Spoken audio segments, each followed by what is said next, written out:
Hello, everybody. I'm your host, Mr. Wildcat. Hope you all having a wonderful day today. I know it's been a while, but we are back for another review. Today, we're doing a Seinfeld review. We're going to be reviewing one of my favorite episodes of Seinfeld from the show's fifth season, one of my favorite seasons of all. This is the one season which Seinfeld won the Emmy for Best Television Series, or Best Comedy, that is.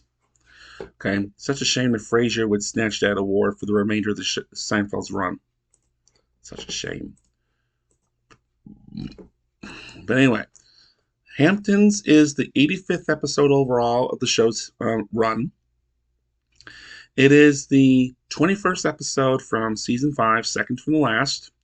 Original broadcast date May 12th, 1994. Okay, so basically, one piece of trivia we need to go under before we kick into action is basically where is the Hamptons exactly? So the Hamptons is on the far east side of Long Island.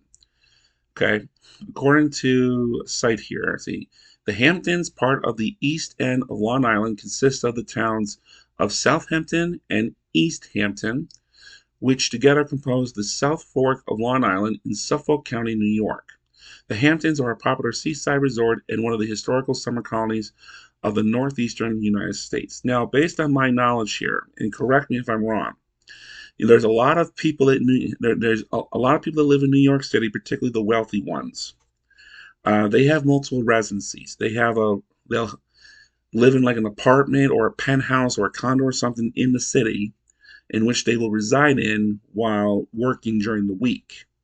And then they also have another residency out in the Hamptons, out in the far side of Long Island, which they will use to escape the city from on the weekends. Okay, they usually spend the weekends out there partying and enjoying the high life. Okay, and many of them will invite family and friends over for social gatherings, as evidently depicted in this particular episode. So the Seinfeld gang, Jerry, Elaine, Kramer, and George, they have particularly Jerry and Elaine. They have this couple. Okay, they've been friends with for a while, Michael and Carol. Okay, they just had a baby, and they've invited the whole gang out to the Hamptons for the weekend to come out and see the baby. Okay, and of course they're going to accept the invitation because they're going to get a weekend in the Hamptons out of it. Okay. So basically, to start the episode off, you have a couple different cars that are driving out. Basically, you have first car that we see in the first part of the episode. You have Jerry, Elaine, and Kramer. They're all sitting in this one car. Jerry's driving while Elaine's in the front seat and Kramer's in the back, and they're basically um, they're on the way. They're getting off the expressway off to their destination in the Hamptons, and basically they're debating whether or not they're making the right choice. And Elaine is saying, "We got to see the baby anyway. At least we're going to get a weekend in the Hamptons out of it." Okay. Jerry then says, Didn't they just have a baby? That was 2 years ago, remember? Jerry, you gotta see the baby. You gotta see the baby. Is it possible they're just having babies to get people to visit them? Okay. Meanwhile, George and Jane, George has a new girlfriend named Jane, and the two of them are driving out together in a separate car. Okay. And we'll get to that in just a moment. Okay. But anyway, the one crazy thing about George and Jane is that these two have never had sex yet they're about to spend the whole weekend together, in which Jerry describes that Jane has pretty much signed the letter of intent. Okay. And then we have Jerry's girlfriend from the previous episode, the Raincoats, that is making a return to the episode. Um, she'll be catching she'll be catching a 3 o'clock train later on in the afternoon. And Elaine basically says, Her father's so religious. I'm just amazed that he's letting you see her again after that Schindler's List makeout session. And Jerry basically, how he got out of it was basically saying, I brought him some kishka, or kishka. Okay. Kramer asked what it was, so Jerry basically describes it's a kind of stuffed meat thing. Israeli soldiers carry it. In case that they're captured behind enemy lines, they eat it and it kills them. Okay? So for those of you wondering what ishka or kishka is, I apologize. My apologies to the European and Jewish descent for butchering this term. I'm very sorry about that. Okay, kishka. Okay, so that's the real definition. So basically, it refers to various types of sausage or stuffed intestines, which with a filling made of a combination of meat and meal, often grain or potato. Dish is popular across Eastern Europe as well as with immigrant communities from those areas. It is also eaten by Ashkenazi Jews who prepare their version according to kashrut dietary laws. The name kishki is Slavic for gut or intestine. It may be related to the ancient Greek word kystis, which is Greek for bladder, as both words refer to the hollow viscus. Okay. So in terms of Jewish cuisine, which is what we're discussing here, kishke or kishka, okay, it's known as stuffed derma, which is German darn for intestine, is a Jewish dish traditionally made from flour or matzo meal, schmaltz or spices. In modern cooking, synthetic casings often replace the beef intestine. Kishke is a common addition to Ashkenazi style kolant. Okay. And basically, that is a traditional slow simmering Sabbath stewing Jewish cuisine that was developed by the Ashkenazi Jews first in France and later Germany in the 12th century.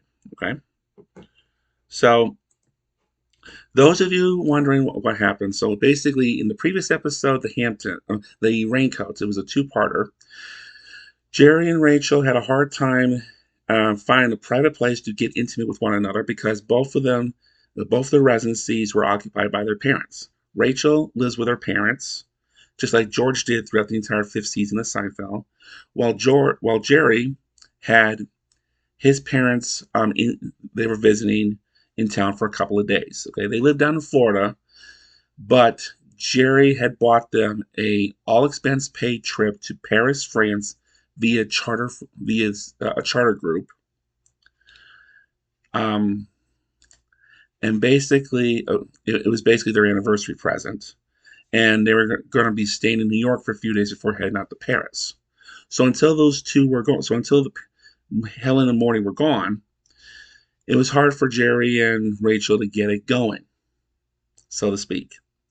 Then Helen suggested Jerry go see this film, Schindler's List, 1993 Best Picture, based on a true story of the guy Oscar Schindler, a very wealthy industrialist man from Germany who basically gave up millions of dollars that he had made during war production and used it to help save over 1,100 people from extermination in Jewish concentration camps. Okay. Film is so powerful. Okay. It won Best Picture and a handful of other Oscars. It was the first film which Steven Spielberg won an Oscar for. He was nominated for Jaws. He lost that to One Flew Over the Cuckoo's Nest. He was nominated for E.T. the Extraterrestrial, which he lost to Gandhi. And he finally won it for Schindler's List. Now, when it came time a few years later for Saving Private Ryan, Steven Spielberg would take home the Oscar for Best Director, but he got cheated out of that. Okay? He got cheated out of Best Picture, which was given to Shakespeare in Love, thanks to that piece of crap Harvey Weinstein, the same guy who was canceled from Hollywood in recent years due to the Me Too movement. But that's a conversation for another day. But anyway, Jerry decides, okay, in order for him and Rachel to get some quiet time together, let's go see Schindler's List. So they go in the balcony where nobody's watching, or assuming that nobody's watching, and before you know it, the two of them are making out. And of course, the one person they don't want seen is actually watching them. A few rows back, it's Newman, who's basically trying to watch the movie, But all he can see is Jerry and Rachel making out, and he's so distracted with it, he can't enjoy the movie. And he's so pissed off with this that he decides to rat out Jerry and Rachel to both of their parents. Okay, so first Newman goes to Helen and Morty Seinfeld, in which luckily for Jerry, all he got was, "You were making out during Schindler's List." Don't lie, Jerry.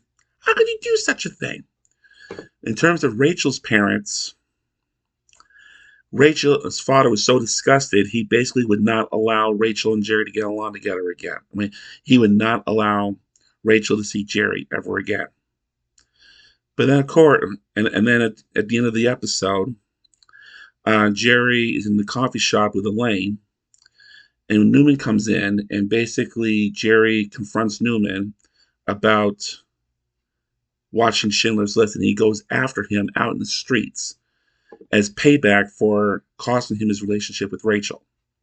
Well, of course, Jerry winded up bringing some Kishka over to Rachel's father as a peace gathering. And basically, out of the clear blue sky, Rachel's father said, "Okay, you can see her again." So that's where that comes into play. So then, the next scene, we see George and Jane. They're driving together in the car, and they're basically talking about their favorite cough syrups or something. And then George gets into his head. It's amazing. If I were to touch her breath, let me pull up the script here. Okay.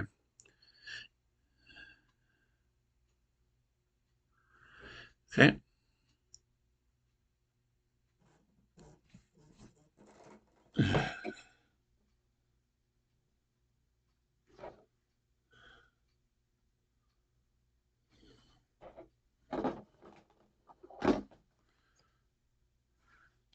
All right, Trish, if you are watching this, I just got your text. I'm gonna have to get back with you because I'm recording a YouTube video here.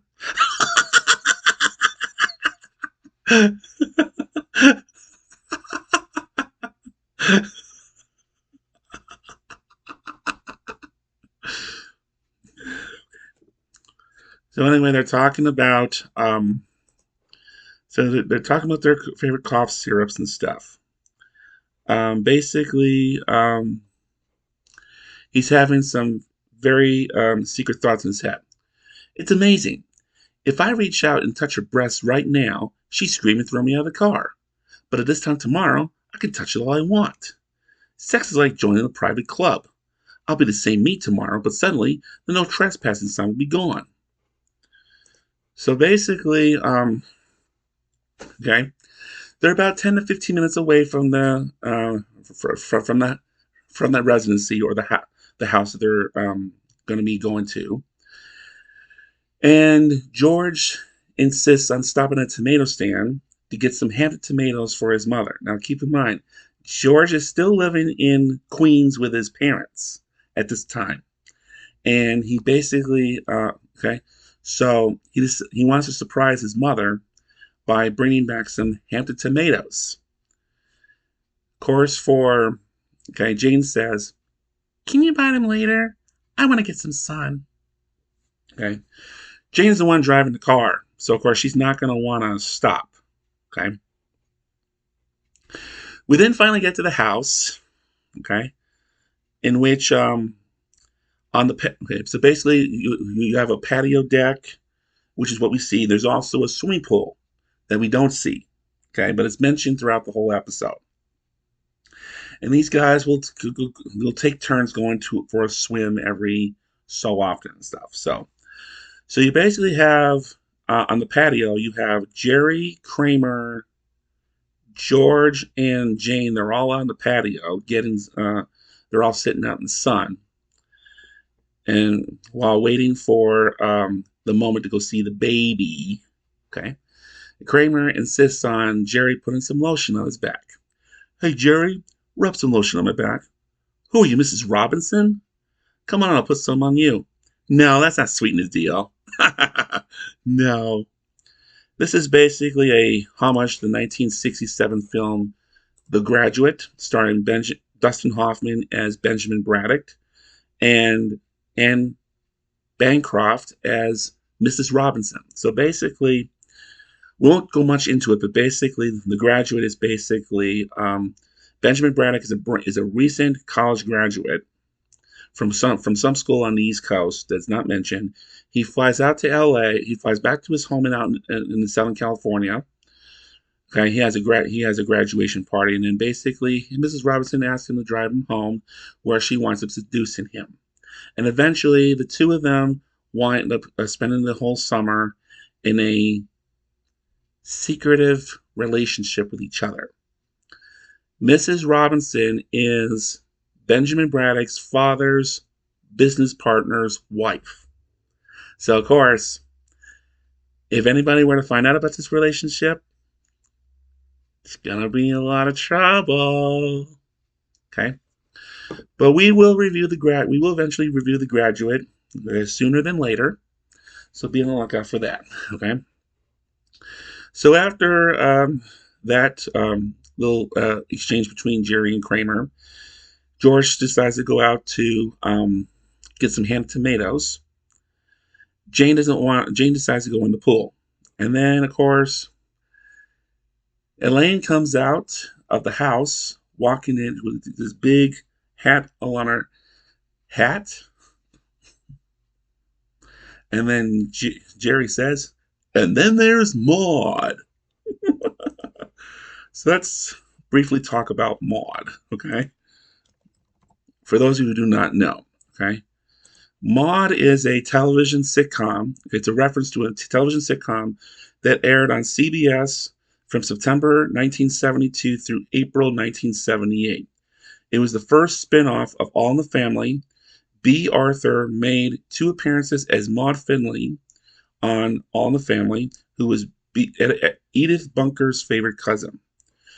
Her appearances on All in the Family were so popular that it basically launched a huge spin-off in which the show lasted 6 seasons and 141 episodes. Okay, B. Arthur, who our younger audience would know that's as Dorothy Bornak on The Golden Girls, plays.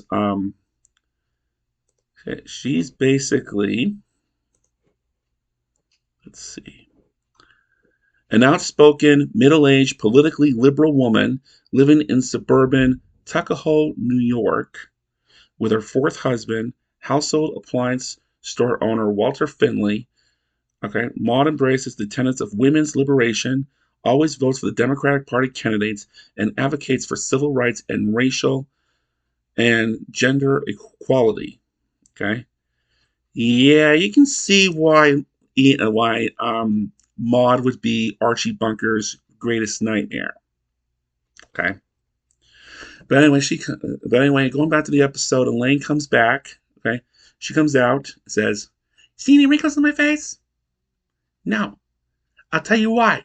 One word: shade." Going back to The Graduate. Okay, I just want to say one word to you. You know what it is? Plastics. This is where featured plastics. Okay. So basically, Kramer decides to go out on the beach to meet some girls. He invites Elaine to come along, but no, I got plenty of girlfriends of my own. But before they're able to go anywhere, Jerry notices that Jane is topless, and of course, Elaine and Kramer have to have a peek for themselves. Yo, ma, smooshless golly. Even George hasn't seen her. Why do you think we're getting a sneak peek? Maybe she's trying to create a buzz. Okay? Right in the middle of this thing, basically, Carol basically comes out and says, "Come on, guys. You can see the baby now." In a minute, Carol. Okay? So basically, they're trying to keep a straight face as she comes up. She's basically comes back on the patio. She's not wearing a top, so she's showing her back to the camera while she's showing her boobies to the cast. "I'm thirsty. Anybody want a drink?" Kramer. Okay. Show's over. I'm going to the beach. So Kramer goes out to the beach while Jerry and Elaine, they go in to see the baby. Adam, Jerry and Elaine are here. So the two of them go in to see the gorgeous baby, or what they think is gorgeous. And the first thing they look is, eee! Okay, they give, okay, the parents are so, okay, okay, they're so lovely. While Elaine and Jerry, they try to withhold their disgust as much as they can. Okay. Now, the one thing I will mention here, okay, we know there's a lot of people out there with that are Seinfeld buffs that are looking for hidden Easter eggs. All right. I found a particular hidden Easter egg in this particular scene that many people probably are not aware of. Okay. Not that people would care much, but it's something that, and I know a lot of people are a little uncomfortable talking about, but it has to be mentioned. Okay. Now, in this particular scene, when you see Jerry and Carol up against each other, see Jerry trying to make his ugly look at the baby and stuff. Just to the next to him in the background, there is a package of Pampers. Okay. Of course, this is the type of diaper that the kid is wearing, of course. Now, during the time that this episode was being made, Pampers and the diaper companies, Loves and Huggies and stuff, the diapers were gender specified. You had blue for boys and pink for girls. Okay? It's a pink package in the back. So what does that tell you? These are girl diapers. And this is supposed to be a baby boy. Okay? You got a boy wearing girl diapers. Okay? Little weird, huh? Well, why would it be such a big deal? Well, the main difference between the boy and the girl, okay, being somebody who grew up, okay, I was about 7, 8 years old when this episode came out, but I had younger siblings. So, of course, we had nonstop. So, this was nonstop in our family for my first 9 years of my life. But basically, okay, the main difference between the boy and the girl diapers is there's basically an extra an extra layer of padding where the baby tends to urinate. So if you put the wrong diaper on and they were to pee, it's not going to absorb. It's not going to absorb as much. So if you put a girl diaper on a boy, okay, the extra padding is down in the bottom where the girls pee. So when they go to squirt in the front, it's not going to hold it, and you're risking diaper leaks. Same with girls. You put them in a boy's diaper, when they go pee in the bottom, it's not going to hold, or it's not going to hold as much as the proper diaper that they're supposed to be wearing. Okay, so that's a very interesting Easter egg that you guys should be interested in. Okay, no, it's a little disturbing and stuff, but it had to be mentioned. So while Jerry and Elaine are in the room being disgusted with the baby, Kramer's out on the beach. Okay, to a montage of the Beach Boys song, "Wouldn't It Be Nice?" Okay. Wouldn't it be nice to be together, living in a world where we belong? Ugh, don't ask me to sing that, okay? But basically, he comes across a lifeguard's chair. He hops on to pretend to be a lifeguard, and he got about 5 or 6. He's got at least 5 women around him while he's pretending to be a lifeguard. And the security guard comes up. He tells Kramer to get out of his chair. So he goes waltzing around the beach again. And in one scene, we see him walking around with a metal detector, seeing if he can come up some metal. And he winds up coming across someone who's sleeping in the sand. Okay. And then eventually we see him coming across a rope. Okay. Which he tugs on at first, and he's trying to figure out where this rope goes. So it goes all the way out to the coast, and he pulls it out. It's a cage full of lobsters. Okay. Commercial lobster trap, to be exact. But of course, Kramer doesn't know much about it. So, oh, It's okay. Oh, there's lobster in here. I know we're all having for dinner tonight. Okay.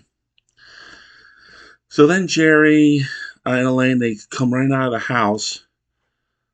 Oh my. Okay. Is it me, or is that the ugliest baby you have ever seen? I couldn't look. It was like Pekingese.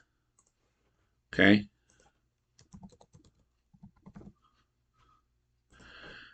Pekingese is okay. Now, for the longest time, I thought Pekingese was like a Chinese, okay, like a Chinese-looking kid or something. Well, Pekingese is actually a breed of dog toy. Yes, it originates from China. Okay, but oh my God, if you've seen a Pekingese dog, holy shit! It is. I can see why Elaine used that Pekingese reference to the kid. It must describe how ugly that kid is.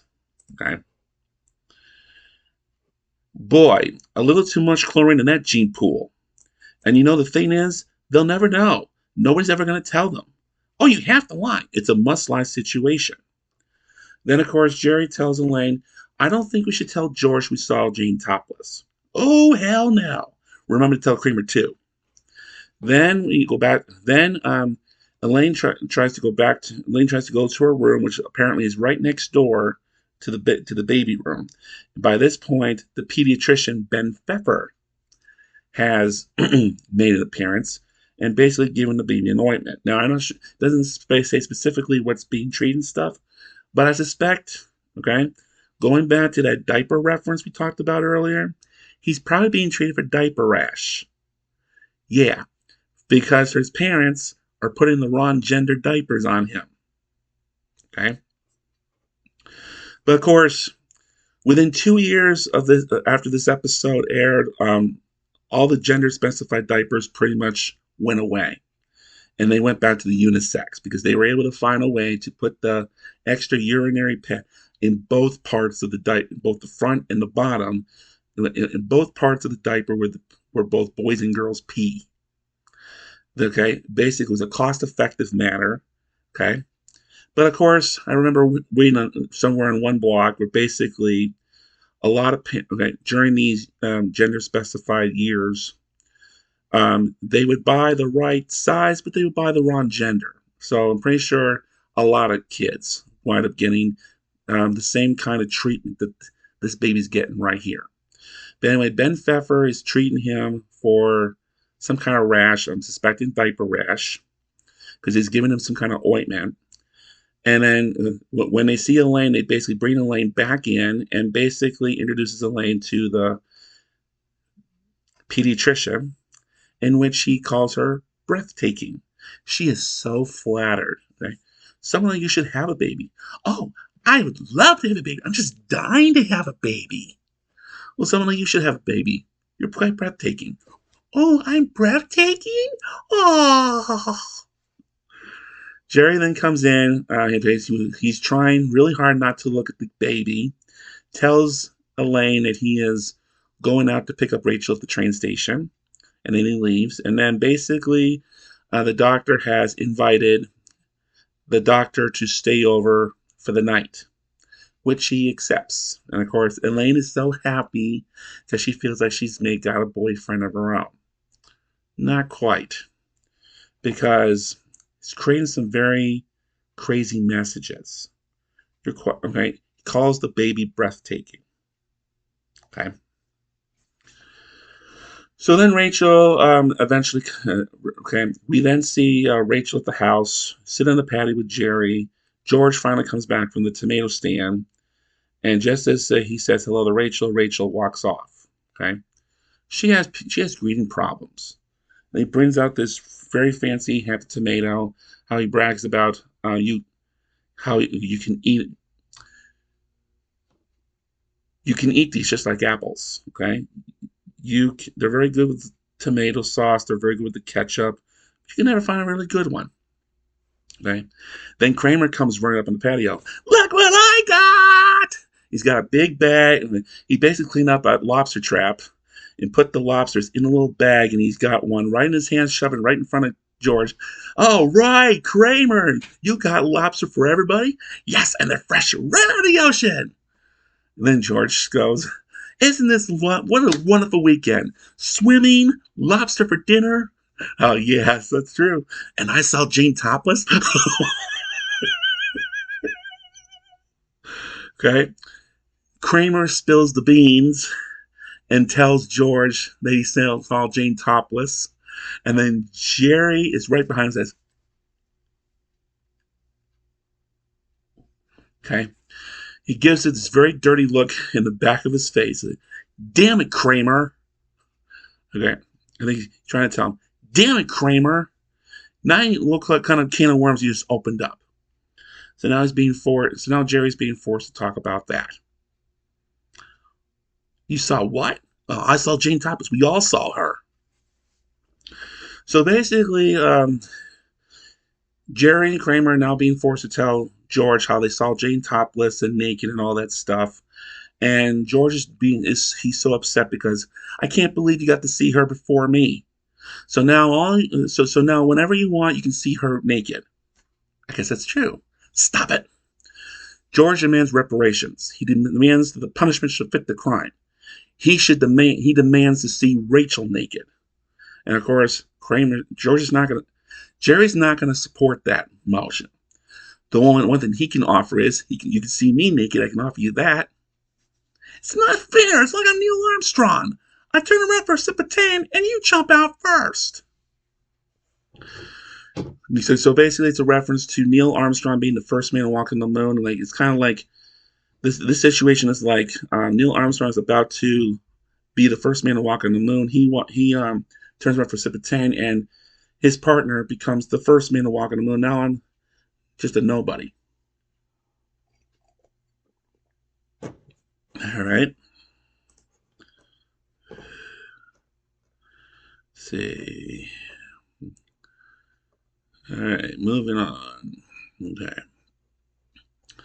So then we are in Jerry's room. Basically, you have Jerry, Rachel, and Elaine. They're basically sitting there talking about how, okay, what do you mean by using the word breathtaking? Okay, I never been called breathtaking before. Well, how could you, if that baby is breathtaking, then who is breathtaking? Okay, they're trying to figure out why he would call the baby. Okay, Jerry apparently got called breathtaking too. Okay, and Elaine really wants to know, like, why would he why would he call that baby breathtaking to be so ugly? And then Jerry suggests maybe he said it because the mother was in the room. Elaine basically, she really has to find out, and she's gonna have a way to find out too. But we'll have to wait for that one. Okay. So basically, Rachel and Elaine decide to go take a swim. So Elaine leaves. Okay. So Elaine leaves to go down to her room to change into her swimsuit. George had just gotten out of the pool. He's trying to go into Jerry's room. Says, "Oh, don't go in there. Rachel's getting undressed." Okay. He gets like halfway down the hall, loops around, and he opens the door. He goes right in the door without even knocking. Okay. By this point, Rachel, she got her pants halfway down, but by the time George got the door open, she pulls it back up. Very okay. This was basically George's attempt to try to see Rachel naked, which, nice try, George. Unsuccessful. Hey! Don't you knock? It's not like I'm going to see something I haven't seen before.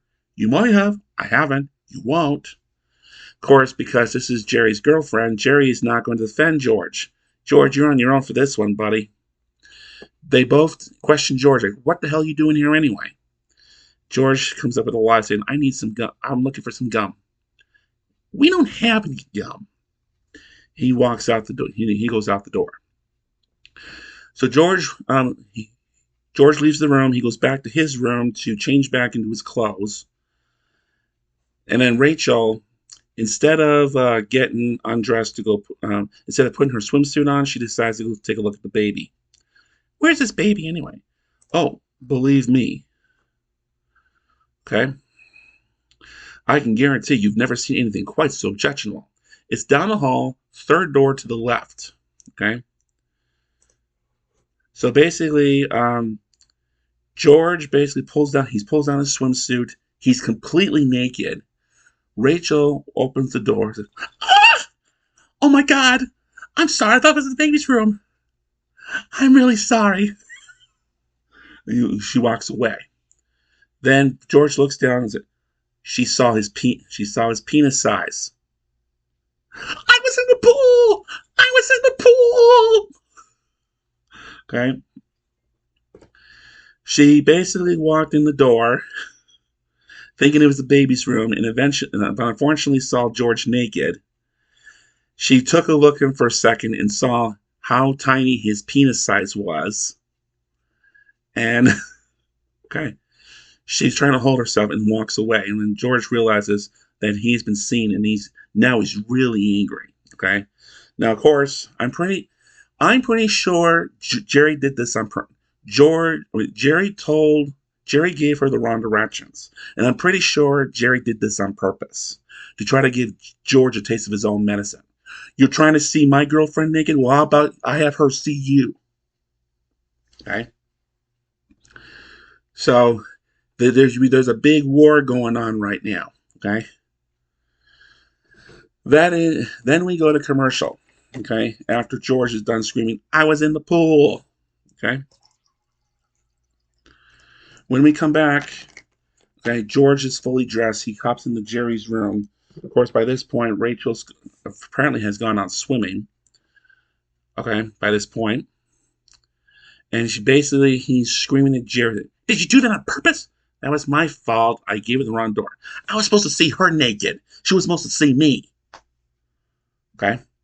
Then apparently, ordinarily, George wouldn't mind, but in this situation, he was really freaked out and concerned because he had just gotten out of the swimming pool and the water was cold.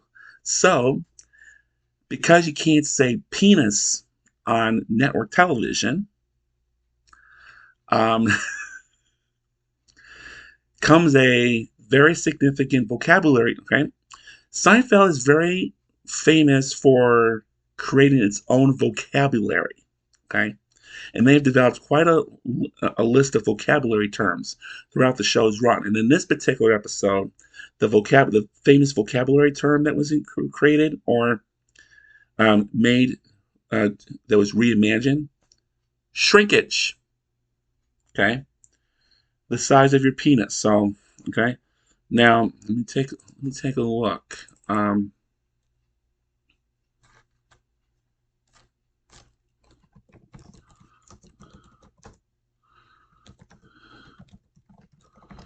right. So okay. This is according to menshealth.com. Okay. All right. All right. Now, the reason why we have shrinkage, okay? When you are cold, your blood vessels constrict, which limits blood flow to your penis. This causes it to decrease in size, okay? It seems like a cruel biological joke, but there's actually an evolutionary benefit to shrinking, okay? That's why they call it shrinkage, because when you're cold, okay, the colder you are, the shorter your penis. But the warmer you get, the bigger it gets.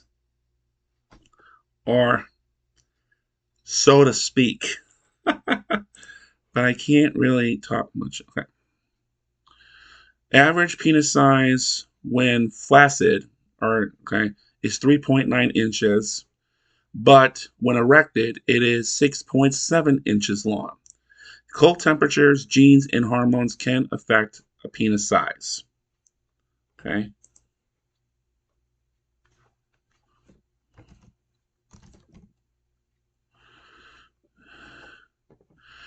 Penis and scrotum can contract involuntarily in reaction to cold temperatures, anxious or nervous level, and participation in sports. Decrease of flaccid penis size is referred to by the slang term shrinkage, which is why they use that term in this episode. Due to the cremaster muscle, the same phenomenon affects cyclists and exercise bike users who prolong pressure on the premium of the bicycle saddle and straining of the exercise, causing the penis and scrotum to contract involuntarily. An incorrect saddle may ultimately cause erectile dysfunction. Individuals with hard flaccid syndrome or other pelvic floor disorders may temporarily have an abnormally small penis. Okay. Well, we're not going to talk. Let's see. Go to wikipedia.com, type in human penis size. Okay. We're not going to talk much more about it here because we have a rest of the episode to move on to.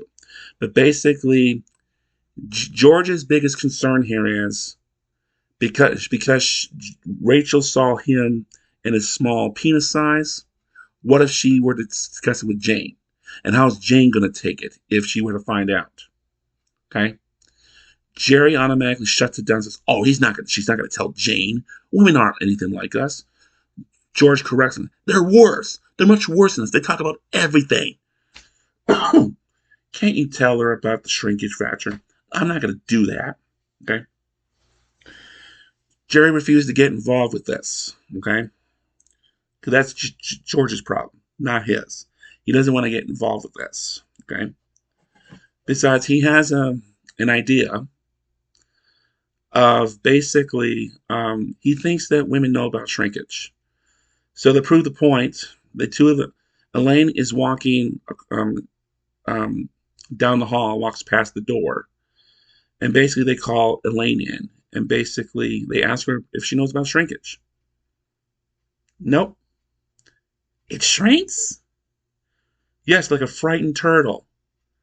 Why does it shrink? It just does. I don't know how you guys walk around with those things. Okay. Later that night, the whole gang is at the table having dinner. They're all sitting there. Okay, so on one side of the table, you have Jerry, you have Carol's at the end, you have Jerry, George, and Elaine. Okay.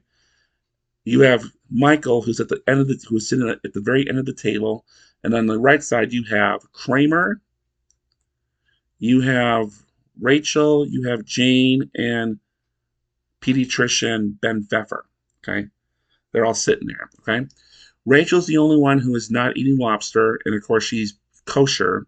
She's not allowed to eat shellfish, so that's why she's not eating it. Okay, but she's got plenty of other things to choose on. Okay, Rachel's never tasted lobster before, and Kramer takes it. "Oh, you're so pious. I really respect that. You know, when you die, you're gonna get some special attention with the man upstairs." Then the then the baby starts crying. She wants to go grab him. Jerry and Elaine both object to it because having already seen the baby, they don't want to see him again. Okay. Carol goes to grab him anyway. Okay. Then George tries to tell. George is basically wearing this very tight T-shirt. "My parents went to Florida, and all I got was this lousy T-shirt." Okay, very tight, pink-colored shirt to be exact, or salmon-colored. Okay, it talks about shrinkage. Okay, how water shrinks things and stuff. Used to be bigger, much bigger than it shrunk. That's what water does. It shrinks things. Okay. Then Elaine basically says, "Wow, tell me more, Mr. Science." Or is what? Okay. Or if it were Billy West on the Howard Stern show, "Tell me more. $15 a minute." Okay. Then, okay, across the table, we see Rachel whispering something into Jane's ear, and apparently, at this point, she's evidently talking about George's penis size, which she laughs off. George is very worried. Are you telling secrets? Are you talking about me? What are you talking about, buddy? And then Jerry basically has to warn George, "Calm down. Don't cause a scene here." And then Michael starts quite. Michael then decides to ask. Um, he asks Kramer where he got the lobsters. Where'd you get all these lobsters? At the Felicia's Fish Market? No, I got them out of the ocean. What do you mean? Well, I saw this rope and I tugged on it and all these lobsters came out. Those are commercial lobster traps. You can't take lobster out of it. It's against the law. Oh, relax, Michael. There's plenty of lobsters in the ocean for everybody. Kramer, you have no idea what can forms you've opened up this time. Michael took very strong offense to this he took very strong offense to what Kramer had just said because my father was a lobsterman. He'd wake up every morning at 4 a.m., come back late at night stinking of brine. He sent me through law school with the lobsters he caught. Okay, knowing the tone that was coming out, Kramer excused himself from the table, takes his plate, and puts it over in the kitchen. And at the same time, Carol brings the baby in, and Kramer takes a look at it for the first time. He basically gives a horrid look to Jerry and Elaine. You see how ugly this kid is? Then after dinner's over, later that night, we see a wide variety of activity going on. First, we are on the balcony. The doctor is basically counting the stars while Elaine comes up to have a conversation. Okay. Some night, huh? Some dinner, huh? Some house, huh? Some ugly baby, huh? What? What'd you say? Oh, I said some snuggly baby. Basically trying to get a hint of um trying to get a hint of whether or not he agrees the baby's ugly or not. Okay. She's trying to question him on why would you call him breathtaking when you use the phrase on me? And of course Ben says, you know, Elaine, sometimes you say things like that just to be nice. Elaine is relieved, then confused, not knowing if he was being nice to her or to the baby. Okay. So Elaine is confused as hell. She doesn't know whether or not he really likes her or if he's just being nice. Okay. Same with the baby. Then we go into Jerry's room. Okay, Jerry and Rachel are talking, and basically Rachel had confessed. She admits to Jerry that she told Jane about George's penis size. Okay. You told her? Yeah, what's the big deal? You don't understand this organ. It's very schizophrenic. Jane, what's the difference? You know, they're the ones who are obsessed with this stuff, not us. I'm sure it would not matter anything to Jane. Well, sure did, because in the next room over in George's room, instead of the two of them hopping into bed with each other, Jane is cleaning out her dresser and packing up her bags and heading back to New York. You're going back to New York now? Yeah, I got some things to do tomorrow. I think you spoke to your little friend Rachel, didn't you? So what if I did? So basically he's trying to tell her that it was shrinkage. Okay, he's trying to talk her into like this is not the real me. And of course, Jane's not falling for it. She grabs her stuff and she's out. Next thing you know, we go to the kitchen. Okay, it's pitch black. Rachel is sneaking into the kitchen to go to the fridge, and then we see Kramer at the table. He's basically helping himself to the leftover lobster. Okay, remember from earlier, he excused himself from the table after getting in a fight with Michael while he's eating the lobster that was his part of the lobster that was left over. Okay, trying to eat whatever he didn't have a chance to eat, while at the same time he's smoking a cigar. Okay, looking for these. Kramer, you started me. Now, basically, Kramer suspected that Rachel would wind up here, and Rachel basically says, I noticed that how everybody was liking the lobsters. I was wanting to try it myself. Oh, can I try? Can I have a piece? No, I can't do that. Why not? Well, it wouldn't be well, that wouldn't be kosher, wouldn't it? Come on, Kramer, I really want to try it. Oh no, you're not. Yeah. Okay. She tries a couple of times without any success. She heads back to Jerry's room. But on her way back, she hears a car outside driving away. Okay. I just had a car drive by. What was that?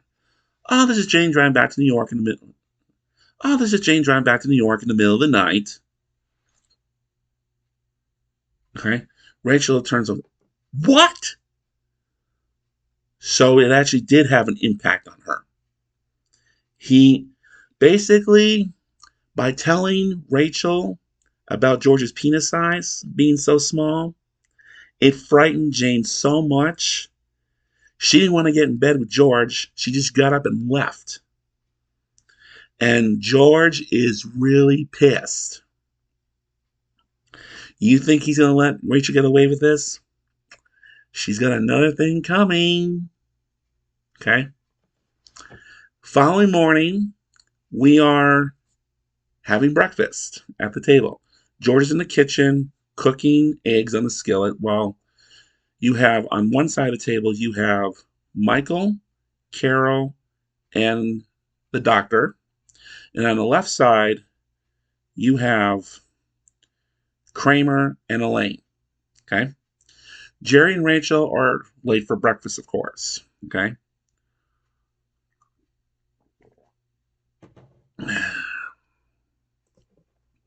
They're all okay. Everybody at the table is liking George's eggs.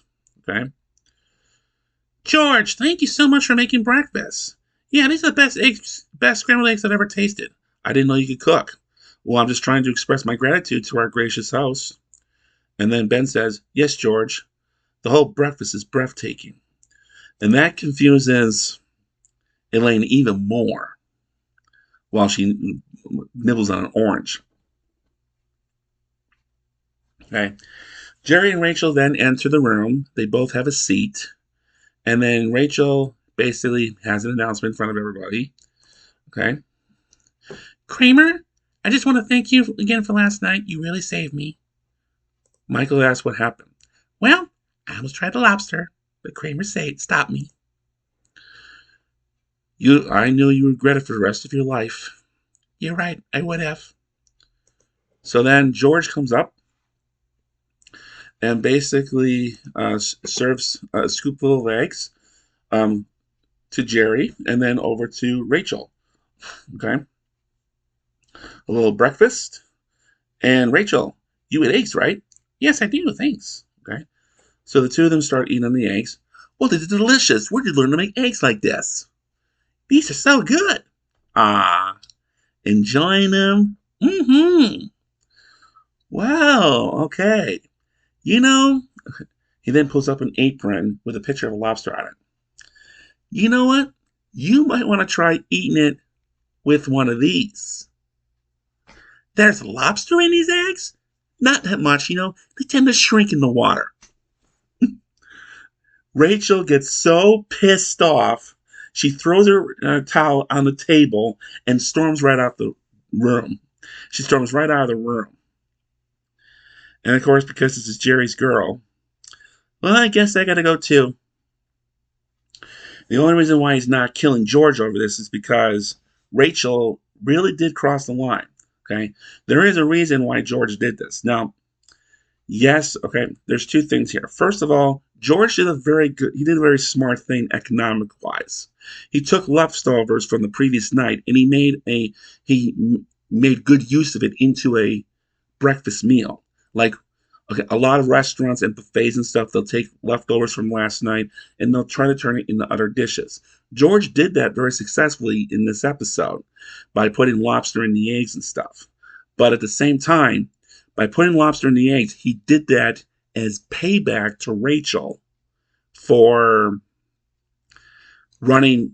costing him a girlfriend, running Jane back to New York in the middle of the night and costing him his girlfriend. Okay? So because you cost me a girlfriend, well, guess what? You're I'm about to disrespect your kosher heritage. Okay, and that's basically what it was all about. And of course, Jerry. Okay, Jerry basically.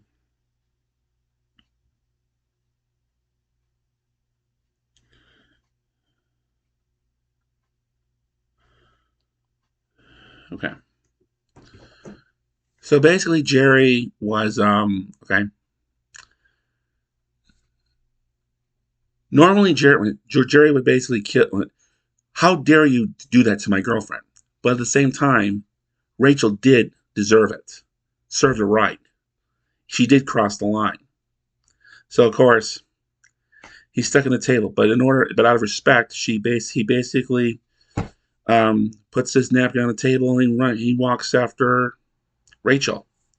And then of course, Elaine, she pulls up her cup of tea. Well, this has turned out to be one hell of a weekend. Okay. We then get a knock on the door. It's a police officer. Okay. Michael, who's the owner of the house, he goes out to talk to the officer. Basically, the police department has received they received a call from a commercial lobster trapsman um, with a complaint about one of their lobster traps being cleaned out. And so they're going door to door to try to track down this lobster poacher. Okay. And guess what? Michael points directly at Kramer. There he is, officer. And of course, Kramer has nothing to do with it.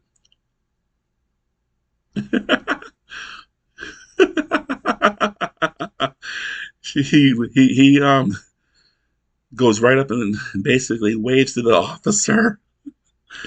Okay. Of course, the last laughs on him because okay, Kramer is slapped with a $1,000 fine for what he did. Okay. And of course, Michael, okay, he would definitely rat him out because because his father used to be a lobsterman.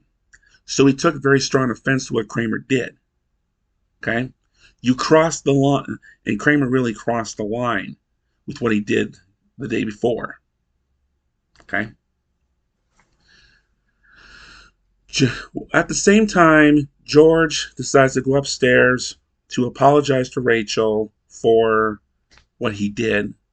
He walks in without knocking on the door, and eventually, he eventually gets the revenge that he'd been wanting throughout the whole episode.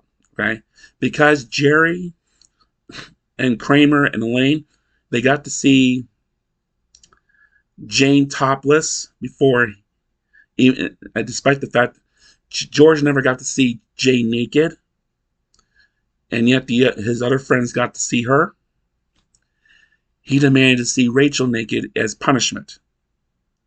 So he walks in the room without even knocking.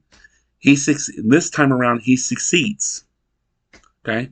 Now we don't know if this was part of the revenge or not, but or if this was an accident. But the next scene, she was naked and she's now really pissed with George. Don't you ever knock!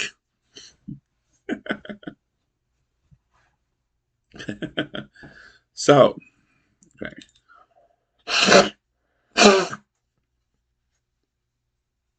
Sorry, guys. Okay. Don't you ever knock! Okay. Later in the afternoon, everybody's heading back to New York. Okay. It's Sunday afternoon, of course. Okay. So there's basically two cars heading back. The one car we do see is it has Jerry, Elaine, and George. The other car, of course, has Michael, Carol, and Rachel. Okay. George basically questions, I don't understand why Rachel want to drive back with Michael and Carol.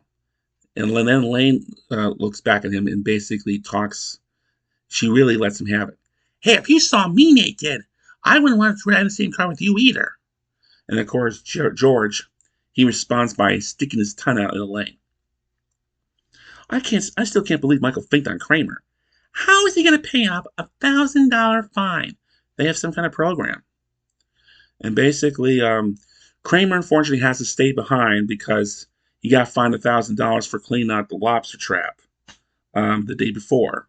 And with him unable to pay the fine, he has to basically do community service. We see him dressed up in a prison outfit on the side of the road picking up trash while being supervised by a police officer, and he gets poked. And every time he misses a piece of garbage, hey, you missed one, pick it up. The final scene, they're driving by another farmer's market, and George spots a tomato stand, and he asks Jerry to stop off so he can get some more tomatoes for his mother. Okay.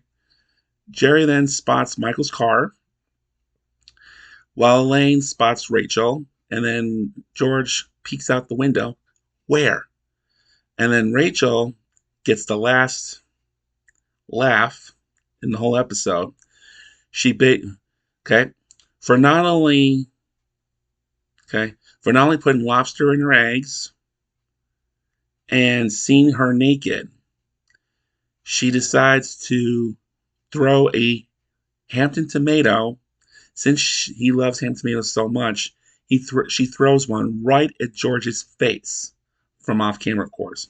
Okay, and it goes right here. The damaged tomato then falls down with the residue all over George's face. Okay, and when the episode ends with a free shot of that.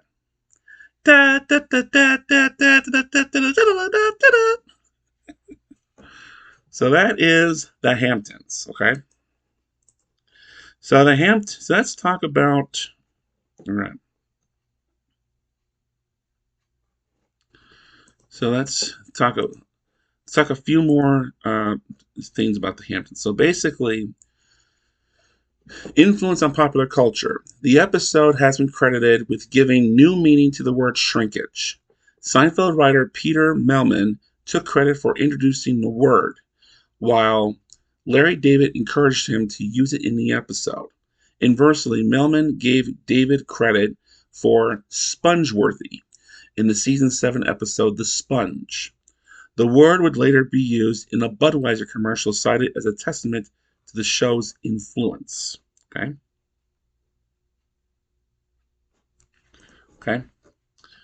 We're not going to talk much more about the penis size because, okay, Pekingese. Okay, go type in Pekingese, okay, on Google, and you'll understand what they meant by how ugly that baby is. Okay. So now here is my review of the episode. This was a really good episode. Okay. Those who have lived in New York, they understand about the Hamptons, of course. A lot of people that live in New York City, they will escape the city on the weekends by spending the weekends out in the Hamptons. They'll either have a house out there or they will have friends that have a house out there. And they will, like those that do have a house, will usually throw big parties. Okay. One movie that I would recommend checking out, if those of you want to know more about the Hamptons, would be the 1989 classic Weekend at Bernie's. Yes, it's a little cheesy and a little stupid, but it does paint a very good depiction about what the Hamptons are all about. Okay.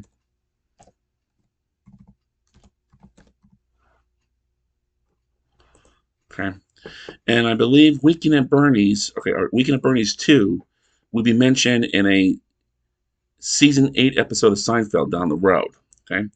So those of you wondering about Weekend at Bernie's, so basically it tells a story of two young insurance corporation employees who discover that their boss, Bernie, is dead after arriving in his house in the Hamptons. While attempting to convince people that Bernie is still alive until they can leave to prevent them from being falsely suspected of causing his death, they discover that Bernie had in fact ordered their killing to cover up his embezzlement. So basically, Bernie was embezzling money out of the company, and these two insurance corporation employees, they caught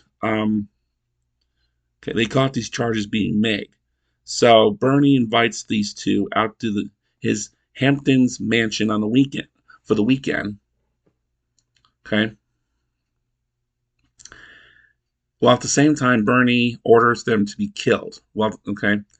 Unfortunately, Bernie would later be killed by the same people that he had ordered the two boys to be killed. Okay, a little difficult and stuff.